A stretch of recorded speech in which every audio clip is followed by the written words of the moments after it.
This folding fat tire electric bike has a rear passenger seat and a relatively large battery pack that they claim we could do 120 miles of range. MSRP is $1 shy of $2,000, currently on sale for $13.99 in the link below this video. But don't buy these bikes just yet, we gotta review it and see what it's made of. Here's what it looks like when you get out of the box. And here's the folding mechanism. So the whole thing kind of just goes like this. And you latch it in place. And of course, it's got folding handlebars. And this one has the step-through frame, making it easier to get on and off. And it also has the relatively short 20-inch wheels. They are the CST BFTs with knobby tread. Since these are the magnesium alloy style wheels, you don't have to worry about broken spokes. These are a little bit more durable. One thing catching my attention is this front rack mounting system. I don't think I've seen that before. And it's got front suspension. It's a pretty basic front suspension, so there aren't any adjustments on the stanchions. And the rear passenger seat comes installed. No suspension on the rear for the passenger. However, what we do get is some passenger peg mounts. This one has an ATA index freewheel with 7 gears, super low, 14 to 28 tooth. It's got the derailleur guard and a basic Shimano shifter. The motor is a geared hub motor capable of 1000 watts continuous, 1800 watts peak. And I'm noticing we have some somewhat interesting brakes I'll show you in a few. Looks like the controller box will be mounted down here below the battery, which requires keys to remove. And the battery is listed as a 48 volt, 40,500 milliamp hours, 40.5 amp hours, 1944 watt hours of energy. There are 3 positions of the key. You do need to turn this battery on to use the bike. So without this key, nobody can fire it up and take off on you. Battery is definitely on the larger side, which means it does got some weight to it. 22.8 pounds according to this scale. It's about twice the size of a normal large battery. The charger they give us is a 4.5 amp charger.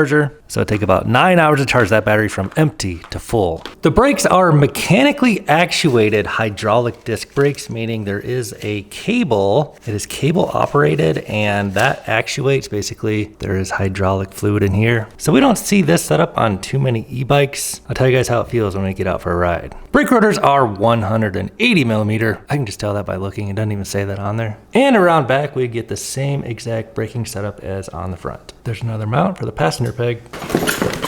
Manual. Plastic pedals, which are foldable. And a backrest for the passenger. And boom, there they are. Passenger pegs. More like passenger floorboards. Somebody heard passenger. You want to be a passenger? You want to go for a ride? And actually some kind of cool stickers. No, not treats. Stickers, bro. Stickers.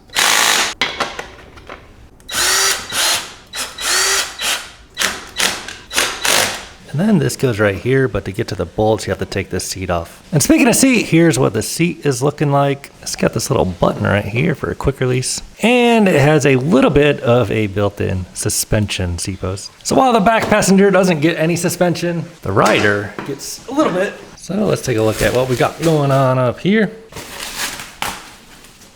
You think this is a game? So we get a bell, ergonomic rubber hand grips, looks like cruise control and controls, and the brake levers are cable. So these operate a cable that runs back to those hydraulic reservoirs. Then on the right, we get a quarter twist throttle and the same old 7-speed Shimano shifter. So pop the hatch, battery drops on in, locks onto the rail, and turns on.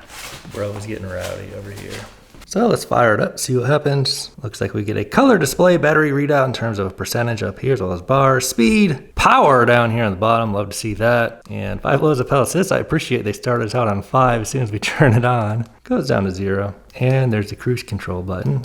I like that that's an independent switch. Tapping the I button, we get odometer, trip, time, and power. Let's hold the plus and minus, see what happens. Cryptic menus. Grabbing the brake lever lights up the rear light. Also holding the plus button turns on the rear light. And then if we grab the brake lever, it gets a little bit brighter.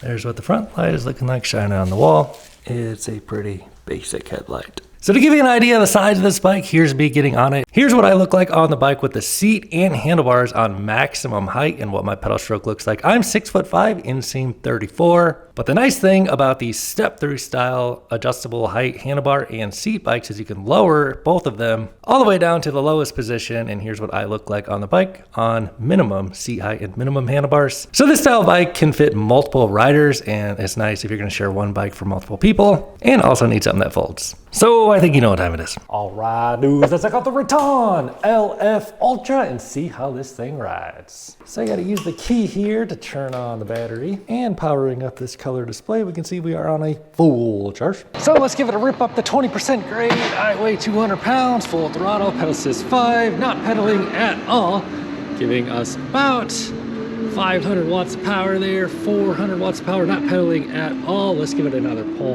while pedaling, but regardless, pulling us up to 20% grade all on its own. Doing that with a little bit of a rollout, and now we're getting 700 watts of power, 700 watts of power, 600 watts of power pulling us right on up. No pedaling again. So let's give it a 0 to 20 acceleration rip here. I weigh 200 pounds, throttle only, pedal assist 5, ready, go. So it kicks on pretty good there, showing 500 watts, 700 watts, 20.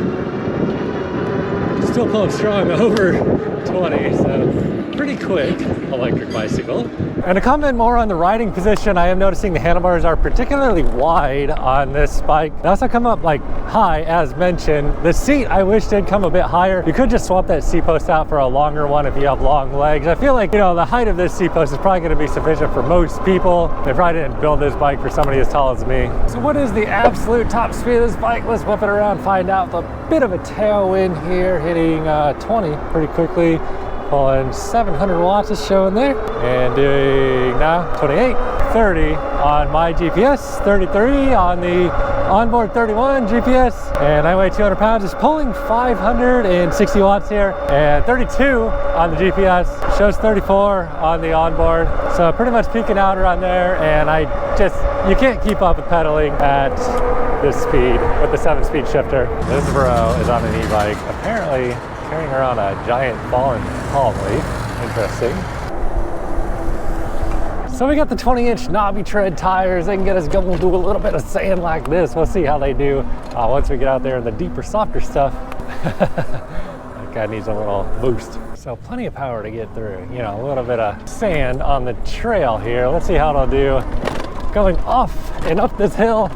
Just fine, actually. So we got the wide 4-inch tires, a little bit of suspension on the seat post. Definitely better than no suspension on the seat post off-roading. And I am freaking thirsty. Let's go get some water.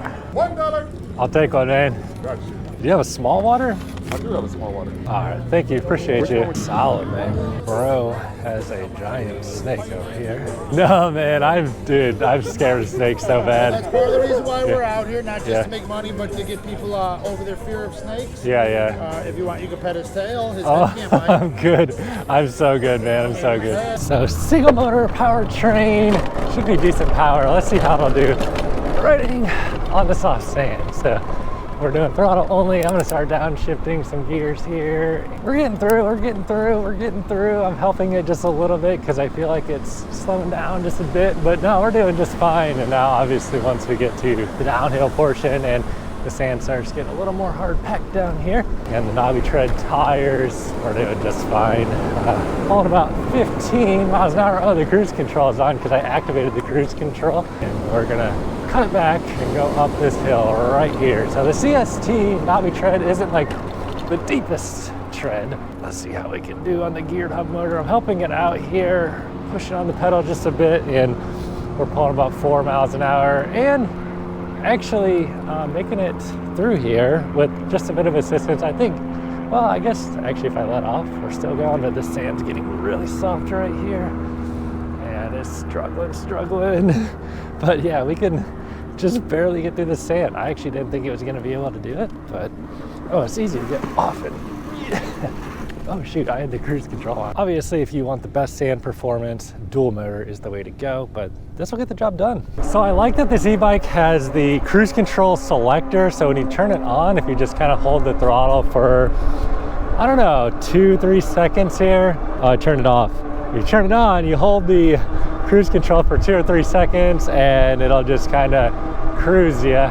So it's nice that you have the option to kind of activate or deactivate that, because sometimes it's annoying on some of these e-bikes where cruise is just automatic. It's always on, so if you're holding that throttle down for 2 or 3 seconds, then cruise will kick on, you'll let off the throttle, and it'll have you keep going. Yeah, cruising, baby. No throttle, no pedaling, we're just going. So we'll give it a rip up the California incline, 12% grade, 85-foot climb. See how she do. Starting on the spiral section here, pedal assist 5, single motor on this thing. Throttle only, not pedaling. We're able to kind of cruise right on up this. And you know, I just rode a dual motor one up here and it was a little harder to control with all that weight on the front wheel and the extra power. I mean, the extra power obviously makes it get up there faster, but harder to control because of the weight. We'll throw the back against the wall and full throttle from a dig. Taking off here at about 12 miles an hour. Tabbing through my options here. Showing 700 watts of power, 720 watts, pulling 20 miles an hour. Cruise control is off, so 21 miles an hour, throttle only, and display is showing 700 watts and topping out right around 22.6 on the onboard. GPS is showing just over 20. So the brakes on this thing is one of the more interesting things on this bike compared to a lot of the bikes I review. As I mentioned, hydraulic mechanical actuated disc brakes. So there's a mechanical cable and there's a little hydraulic reservoir down there. So when you pull on them, it's an interesting feel. Like the initial bite feels very mechanical brake levery, and then as you get deeper into them, they feel really smooth and actually pretty darn powerful. So it's an interesting concept. With this setup, you'll never have to worry about doing a brake bleed on the entire line, which is a pain in the butt. It's something I've never actually even done, and you know, I do a lot of e-bike stuff, right? So I'm kind of intimidated by the full brake bleed on a hydraulic brake system if you ever need to do it. On this one, with the mechanical levers, the mechanical brake lines, you would never have to do a full brake bleed like that for maintenance, but you do get most of the benefits of a hydraulic brake by having the little hydraulic reservoirs down there in the pads, or as I should say, in the calipers. We got a lot of speed happening here, and we'll give it a, yeah, man, these actually feel really smooth and linear, man. I like them, but not quite, it's not quite the same as a full hydraulic brake. Let me show you what they look like to stop here. So I'll give them a full pull of the brake levers from about 20 miles an hour, a little over 20 actually. Yeah, these brakes are great, dude. But not quite as good as a full hydraulic brake. One thing about these is you will have to adjust the cables every now and then. Just kind of rotate these dials here, but not a big deal. It's pretty cool system. I like it. All right, bros, we're about to head on home. Check the final range on this thing. I'll share my final thoughts along the way. So MSRP on this is $1 shy of $2,000. It is on a significant sale in the link below this video. So if you do want to buy this e-bike and also support my reviews, you click on that link down below the video to get you the best price and also support my reviews, and I greatly appreciate your support. So right now you should be able to pick this thing up for about $1 shy of $1,400, which really isn't too bad considering you get that giant, nearly 2,000 watt-hour battery. So we should get some pretty good range out of this electric bike, especially considering it's, oh my goodness, I about threw myself off the back.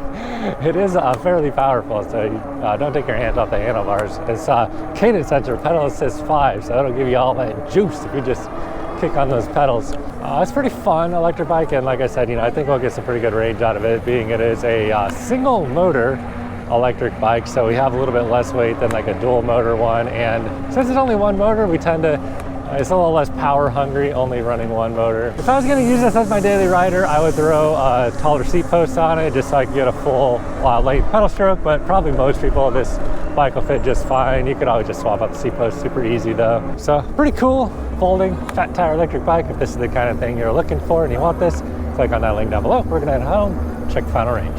Somebody has got a Will you marry me? No pressure, bro. So even after all that, we're still pulling strong as expected on a big battery like this. In fact, we'll just put cruise control on. Why not? This is the real magic of an e-bike right here. We have a Ferrari on the flatbed up there. Oh, watch out. Skateboarding dude.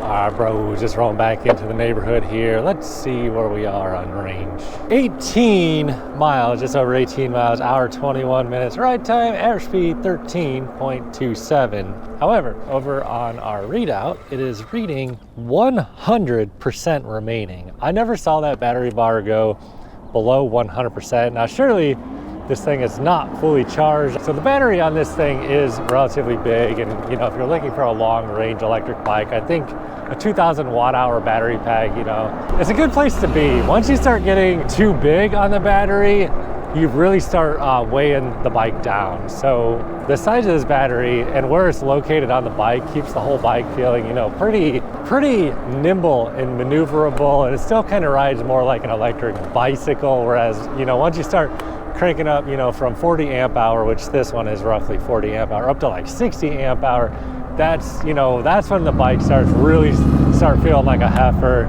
and you really start compromising the bike riding like a bicycle and feels more like a motorcycle, whereas, you know, this still feels like an electric bicycle largely. So if you do want to grab one of these, use that link down below the video. Click on that link, see what the current price is, and if you do decide to buy this bike, if you buy after clicking on that link, it would help support my reviews here on Talent TV, and I greatly appreciate your support. However, if this is not the electric bike for you, you should probably check this video out here, bro, because YouTube is recommending it and they know what you want to see.